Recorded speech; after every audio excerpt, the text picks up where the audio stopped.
একটুও ছাড় নেই, হামজা মাঠে ধরেছে রেফারিকে। সিঙ্গাপুরের বিপক্ষে 2-1 গোলে হারা বাংলাদেশ হারে না এই ম্যাচে। ক্ষিপ্ত Bangladesh football federation Asian football কাউন্সিলের কাছে অভিযোগ করতে যাচ্ছে বাংলাদেশ, জানালেন বাংলাদেশের টিম ম্যানেজার আমের জামাল। প্রিয় দর্শক, সিঙ্গাপুরের বিপক্ষে টানটান উত্তেজনায় আর রুদ্ধশ্বাসে বাংলাদেশ 2-1 ব্যবধানে ম্যাচটা হেরে গেছে। তবে এই ম্যাচে বাংলাদেশ শেষ মুহূর্তে যে খেলাটা দেখিয়েছে তা অবাক করার মতো। দারুণ খেলেছে হামজা চৌধুরীরা।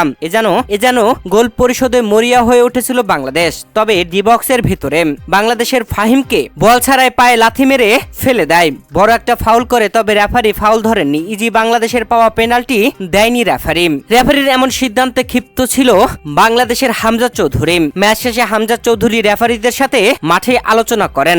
রাগান্বিত হয়ে কথা বলেছেন হামজা চৌধুরী। ইজি পাওয়া পেনাল্টি না দিলে তো হামজা চৌধুরী খেপে যাওয়াটাই স্বাভাবিক। তবে শুধু হামজা চৌধুরী নয়, খেপেছিল বাংলাদেশের সমর্থকরাও। রেফারিকে ম্যাচ শেষে গ্যালারি থেকে বোতল ছুঁড়ে মেরেছে বাংলাদেশের ফুটবল প্রেমীরা। রেফারির এমন সিদ্ধান্তে ক্ষিপ্ত ছিল Bangladesh football federation. Asian football কাউন্সিলের কাছে লিখিত অভিযোগ দিতে পারে বাংলাদেশ ফুটবল ফেডারেশন, জানিয়েছেন বাংলাদেশের টিম ম্যানেজার আমের জামাল।